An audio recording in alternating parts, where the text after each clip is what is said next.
Hello and welcome to today's NeoSystems CMMC Town Hall. Now I'd like to introduce your host, Ed Bassett from NeoSystems. Ed? Hi, thanks, Don. Welcome everyone to our continuing series of Town Hall Ask Me Anything sessions on cybersecurity maturity model certification. My guest today is Jeanette Manfra from Google. I want to mention we are recording these sessions as part of our community outreach to the defense industrial base. Our focus at NeoSystems as a managed service provider is primarily on organizations that are seeking certification under CMMC. So that's primarily who we have in our audience here today. Do want to encourage the audience, if you have questions, please send those in on the Q&A feature, and we'll try to work some of those questions into the discussion with Jeanette today. I'll start with the introduction. Jeanette Manfra is the Global Director of Security and Compliance for Google. She started out her career as an Army military intelligence officer, and she went on to hold senior civilian positions with the government, including CISA's Assistant Director for Cybersecurity, the Assistant Secretary for Cybersecurity and Communications within DHS, Counselor to the Secretary of DHS, and Director for Critical Infrastructure Cybersecurity on the National Security Council staff at the White House. Jeanette, thanks very much for joining us today. Thanks so much for having me. So your insights as senior member of government focused on cybersecurity, and now with Google as a very large infrastructure provider, extremely valuable for those of us in the defense industrial base trying to navigate sort of a complex vendor market, complex requirements coming at us from the government. So I think the fact that you have both sides of that in your experience is great, and I'm hoping we can spend some time today talking about some Google specific things, as well as a little bit more, sort of the role of government and the intersection of government and big tech. The path to CMMC compliance almost always includes cloud services for most people that we're working with. So very focused on how do we configure, manage, consume those services in a secure way. I'll start with just asking you to give us maybe an overview of how Google is looking at security and compliance, specifically federal compliance within its cloud offerings. What news do we need to be tuned into, and specifically where's CMMC on your radar? Sure. So yes, thanks again for having me, and good to see all of folks. I know some of you are customers of Workspace and GCP, and so we definitely value your continued partnership. So I'm going to talk sort of at a high level about our approach to risk and compliance, and then kind of get into a little bit more specifics on CMMC in particular, and then we can kind of have a dialogue based off of that. So I think let me just sort of start with public sector and our commitment to supporting our government partners and the broader ecosystem, including all of you that are supporting our government partners. And in this sort of renewed commitment is something over the last couple of years that ideally you've seen myself, others. We've built a public sector practice independent of the commercial work that we do. So being able to really focus on the unique needs and the solutions that are necessary for public sector globally as well as US. And then even more specifically within the Department of Defense and the defense industrial base, recognizing those even more unique needs that are necessary to continue to support the warfighter and all of the great work that is going on in the Department of Defense and the ecosystem that supports it.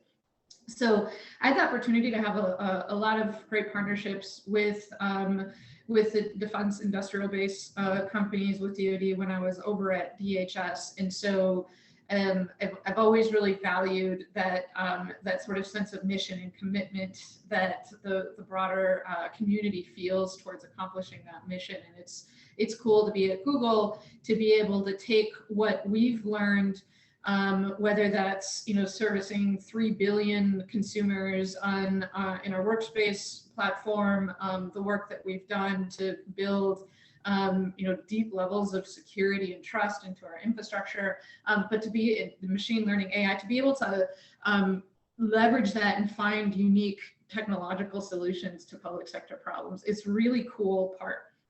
But there are compliance, we'll call them challenges, to be able to provide all of those capabilities. And so much of what I've been focusing on personally, as well as a broad group of people, is not only how do we make sure that we're meeting those compliance requirements and evidencing those, but also to be able to help our customers do what they need to do to be compliant on our platform or using our services. And that can be very complex, as many of you know. Both regulations are evolving as the threat changes, and the government and other organizations seek to adapt to how do they best think about regulations and compliance and evolving threat in the market. But also from a Google perspective, we believe that we want to offer the best that we have to all of our customers. And that means not providing reduced features and capabilities in such an instance, such as a GovCloud. So what we've spent a lot of time doing is being able to have those best of both worlds, being able to meet, whether that's a data residency requirement or encryption or these various other capabilities, being able to meet those, being able to have that third-party auditor attest to those, going through those processes and those certifications, but doing it in a way that provides that same scale, that same efficiency, that same security that came from, frankly, 20 years of being building a planet level scale network. So that's our approach overall to thinking about compliance in the public sector. On CMMC in particular, there is a blog that we posted, I want to say last year, to talk a little bit about CMMC that we can reference you all to, so you can have more documentation than what I'm talking about. But we started our CMMC process last year. And we are, and again, this is somewhat dependent, of course, on the 3PAO, but we do expect certification level 3 by the end of this calendar year. So something very important. Once, as we go through that process and have more that we can release publicly, we will do so. But that is the path that we're on for CMMC in particular. Very cool. I have a question specifically about Google Workspace, but an audience question came in that actually words it better than I did. So I'll read the audience version of it. I'm involved with efforts towards ML3, CMMC ML3 certification. My organization uses G Suite and Gmail, so now Workspace. And I've seen multiple conflicting positions on the CMMC compliance position for both environments. I know they meet FedRAMP requirements, but I've been told by more than one source that G Suite and Gmail do not, and more interestingly, will not meet requirements for CMMC. What is the truth as far as is known at this point? So first, I want to ask one clarifying question, or maybe make a comment, and Monty can tell me if I'm interpreting this correctly. Gmail is an element of G Suite, so I just want to make sure we're characterizing them as, which is now marketing rebranded as Workspace. So what has previously been referred to as G Suite, so all the various different productivity tools, including Gmail, is now Workspace. Workspace is a part of what I just talked about, that CMMC certification process, as well as some Google services on the platform. So I'll just stop there and see if that's sufficient. I mean, if it's part of what you're intending to take through ML3 in this calendar year, you're going to have a certification for it.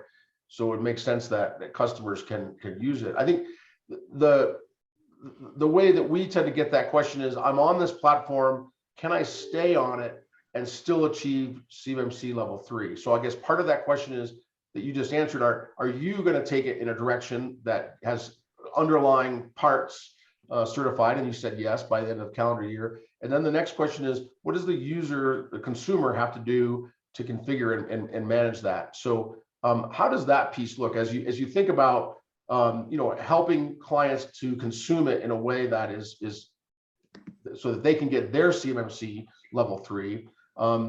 What have you done, or what are you planning to do that's going to help consumers to get it right and have the confidence that, well, they want confidence now, as you can see by this question, they want confidence that it's a good path to be on, that it's going to lead to success. And then when they get there, they're going to want to have confidence that, that they've done it the right way and that the auditor is going to be happy with it. So following some kind of a pattern or something like that.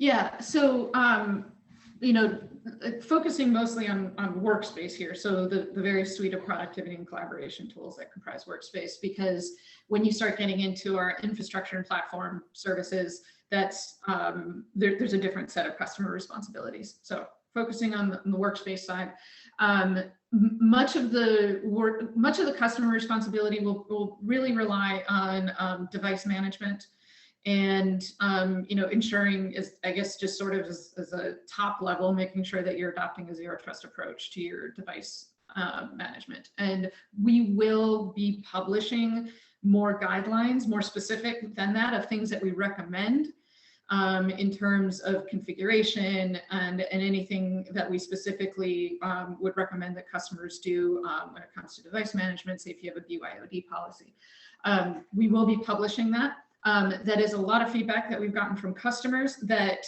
you know, they appreciate that we got X certification, but they need more guidance to make it simpler to do sort of the customer responsibility side of it. On workspace, it should be a far less burden on the customer than if you're, say, using us for infrastructure or other sort of Google services cloud capabilities. But we are in the process of certifying both. Did that address the question? Or Yeah, I think so.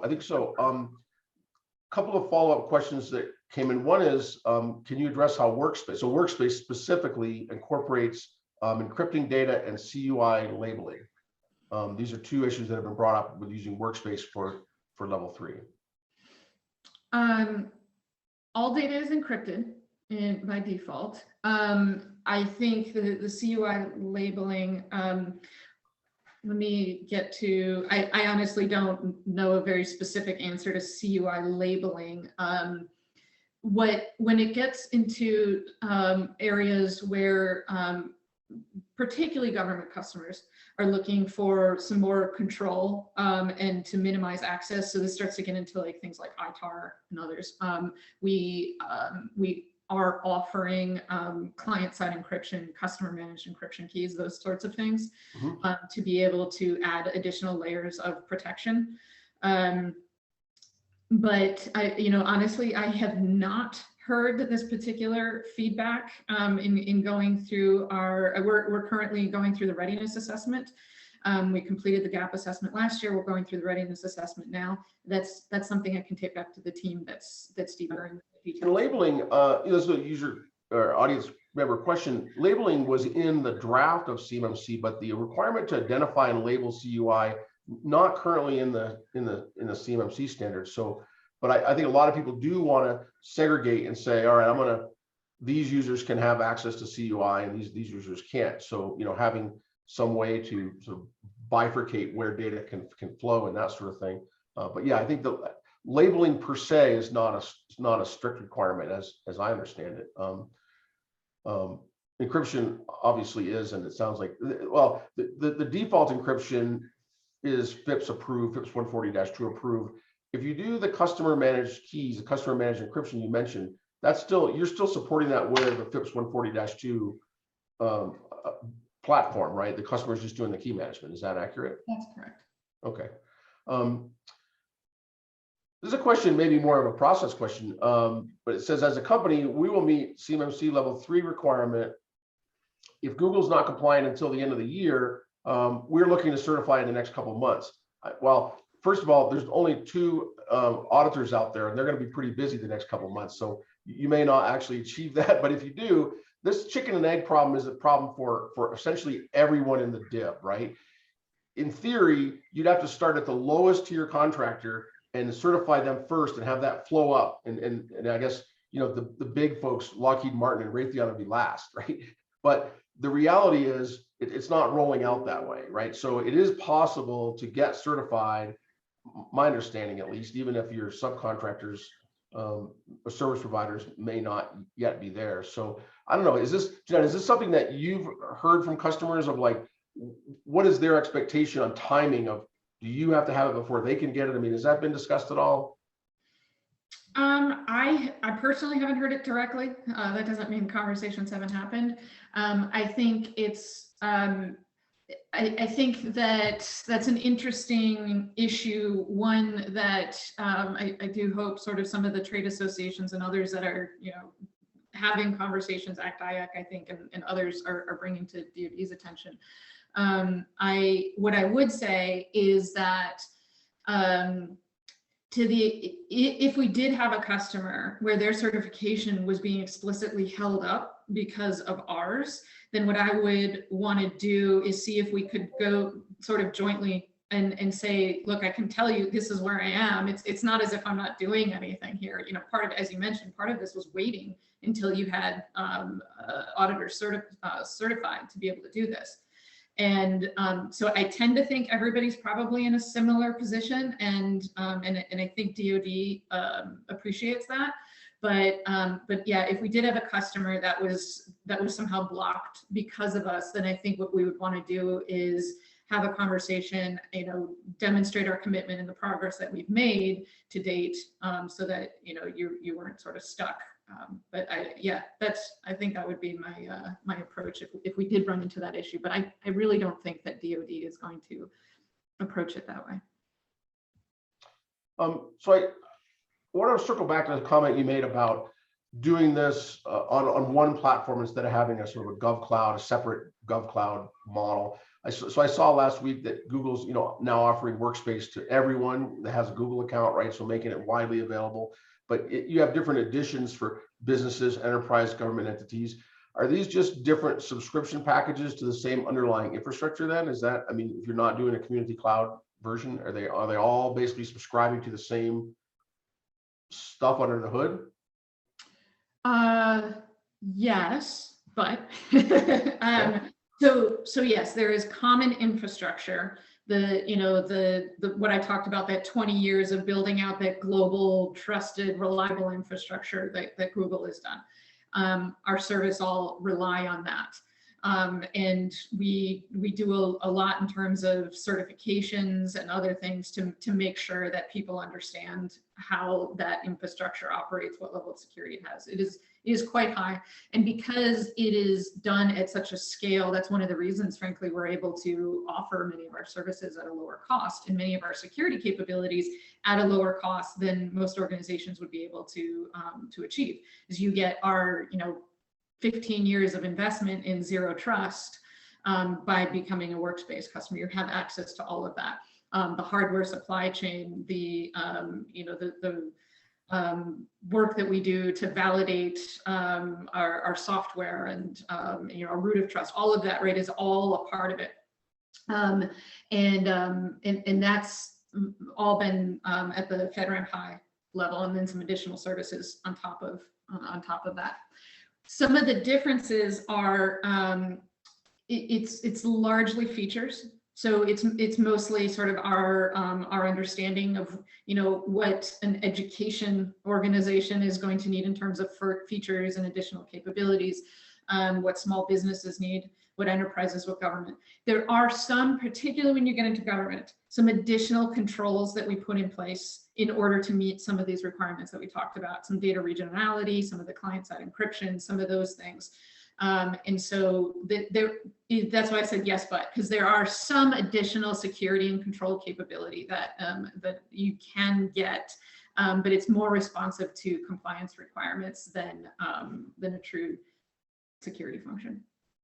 That makes sense. So so client question kind of specifically on this, if you want to be CMMC level 3, which pricing level or which subscription package do you need? Like if you want those additional controls, do you need the government? Because they're asking, is it enterprise or business plus? It sounds like they need to go to the government version to get all those parts. Is that accurate? So it depends. I would say, because not everybody doing business in government needs some of those specific controls. So often I would say that is probably right, but particularly if you're in the DIB. But I don't want to give sort of unilateral guidance and have people paying for something that they don't necessarily need.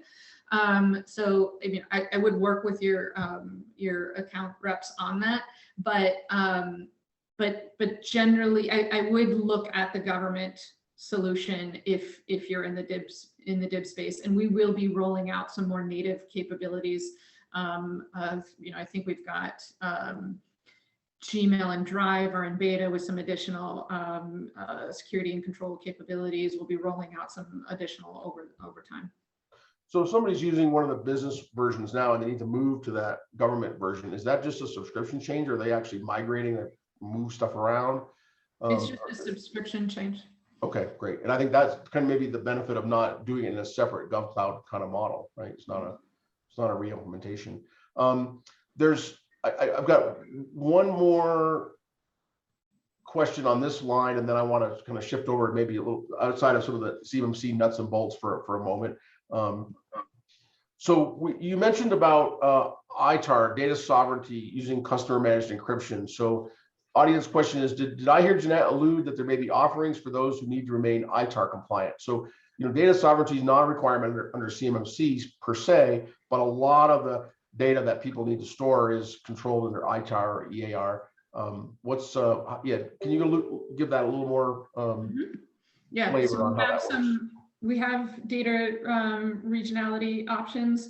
And in addition, for ITAR, for those of you who less in the weeds on the regulation, there's an encryption, people refer to it as encryption carve-out. And so if you demonstrate encryption, then you're also meeting the intent in addition to some of this data regionality. The encryption, I think, is really getting to some of the US persons and other requirements. So anyway, we do have, it's workspace plus client-side encryption. And we do have third-party, Virtru, a couple of others, third-party solutions in place. We are rolling out, like I mentioned, Drive, and I think I said Gmail and Docs. Drive and Docs is in beta at the moment to offer some more native capabilities, and then we'll be rolling out the rest of the apps in the workspace environment over the next year, I think. Last kind of nuts and bolts question. Mobile device management, is there something people need to do? And is that something that you have in the Google Workspace package, or do you have products that you recommend?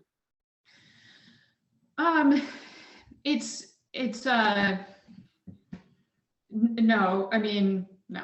There's some things you can do in the configuration from admin console. And it also just, it kind of depends on which ecosystem of devices you're using.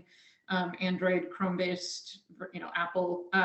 We have some guidance on how to do that as well. But I can confirm that, because now that I'm saying it, I feel like maybe I should check with the team. But I'm fairly certain the answer is no. Okay. So I want to kind of fly up a little higher and take advantage of your perspective coming from government, senior government position, and looking at sort of big picture, I guess, of cybersecurity and how some of this work we're doing fits into it. So specifically thinking about cloud adoption, and there's a lot of things pushing us in that direction, but security is certainly one of them. One of the guests on this series brought up the specter of a digital Pearl Harbor scenario. So where we concentrate a lot of our information assets into a very small number of cloud providers. There's 3 majors and some more minors, but a huge percentage of market share is concentrated on a very small number of providers.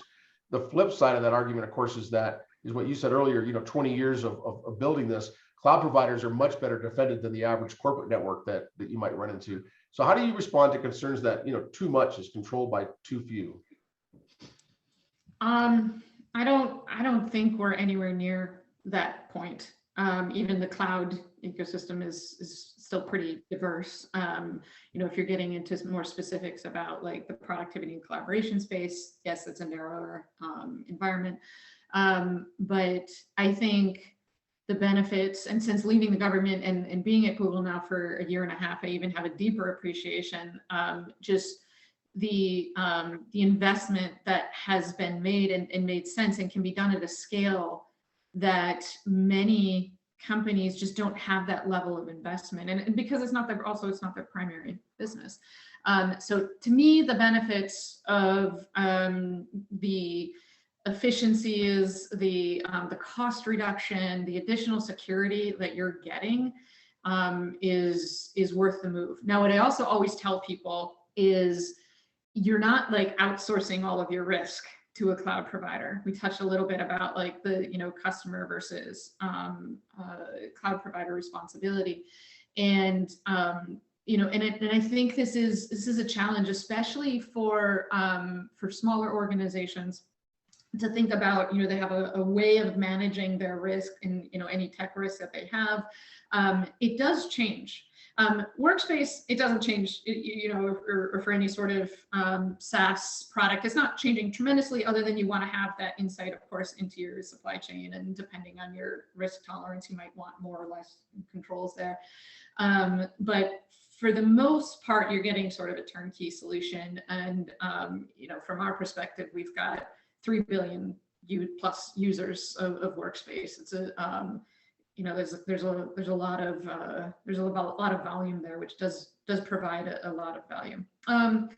As to the dependencies and sort of consolidating it all into a couple of places, I think it does open up some interesting questions that I thought about when I was in government, and now thinking about in Google. And to me, it means a greater level of responsibility, social responsibility that those of us who are in that position have.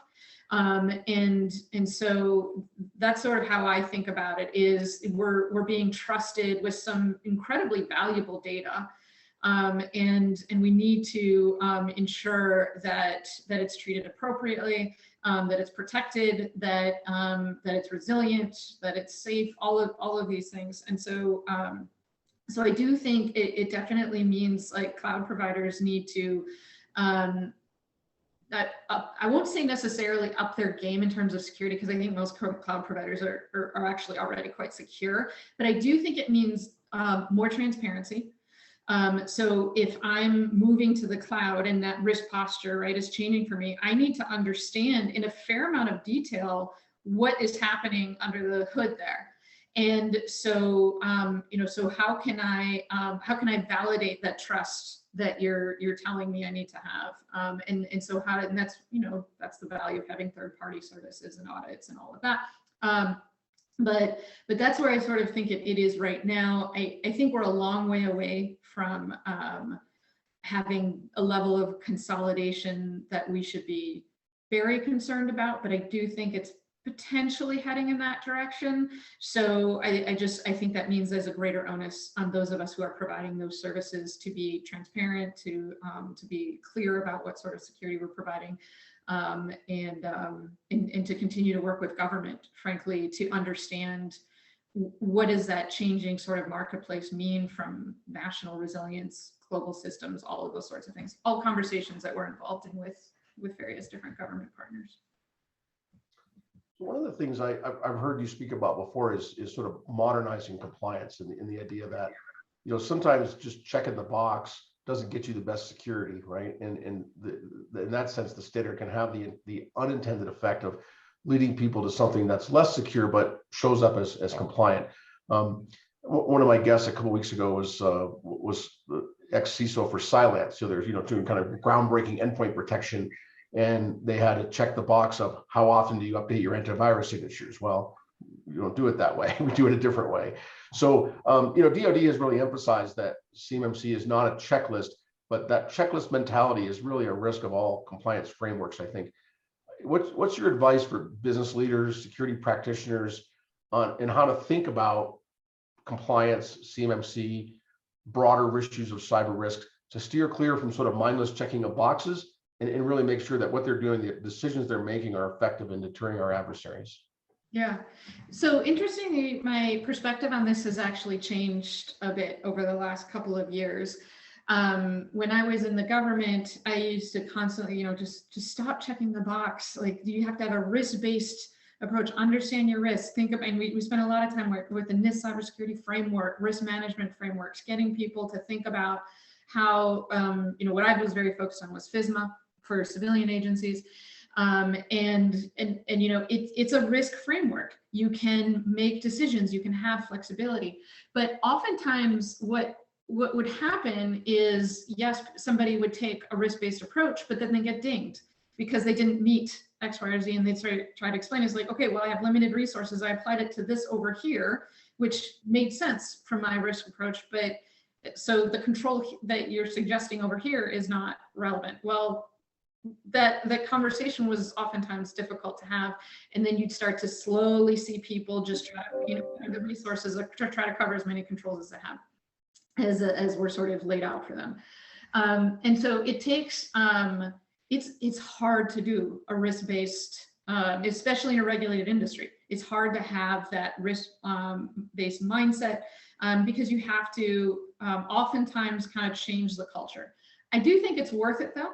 I think it's worth having very close partnership with your, any external auditors, your IGs, your internal audit, like all of those folks, in the case of a federal agency with Congress, talk about very openly, be transparent, maybe not in the details, so our malicious actors don't have all the information, but, talk about this is how you see risk and tying it to the mission or the business outcomes, because I often find like the risk and compliance stuff is not necessarily tied to a business enabling or mission enabling objective.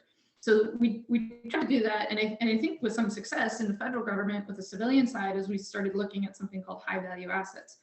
This was after the OPM breach, and it really sort of changed the way people were thinking about how systems are connected, how an adversary could take them down, because we were looking at what is the outcome or what is the objective. In that case, it's conducting background investigations, and that happened to be done by multiple different systems across shared infrastructure with multiple agencies. And so, but coming at it from what is the function or service we're trying to enable or to protect, and then, go through that process, and then be just very transparent with everybody who's involved in your audit or certification that these are the choices you made. Now, having said all that, sometimes it's okay to check boxes. And there are certain boxes that I think make a lot of sense from a security perspective, and they do drive better security practices. There's some that I quibble with, and I, sort of question their validity for, a security outcome. And those are where we'd like to have some of those conversations about, again, I see where you're going with the security objective. Your compliance requirement doesn't quite do it in the same way we've done it. So can we have a conversation and again, be open? You want to inspect all of our stuff, that's fine. But for a lot of things, they're valuable compliance objectives, and being able to, as a leader with a lot of different things to do, being able to say, no, these are the things we're going to check the box on, and we value those. And I still think that fits into a risk-based approach, but I've come to appreciate that there's some things that you just need to say, yep, that is done. It meets the standard. Let's move on to the next really hard thing. We could probably add another hour or several days to this conversation, but we're over our time, so I'm gonna leave it there. Although I do have some more questions stacked up that we're not going to get to. One of the audience members asked about where they can go to learn where Google is at with status. So I think we'll respond back with maybe some resources, web link or something like that. So if you're on the invitation list, we'll send you out a reply with some where you can go to kind of keep up to date on some of the things Jeanette talked about today. Anything else you want to mention there on resources before? Is that follow-up fine? Yeah, follow-up is fine. We have an overall page that covers all things regulatory and compliance, and then there's a specific blog that I want to make sure people have on CMMC. It is a little bit outdated, but that's just because we're still going through the assessment process. So Pia, please watch your email. We'll send a follow-up with those links that Jeanette mentioned.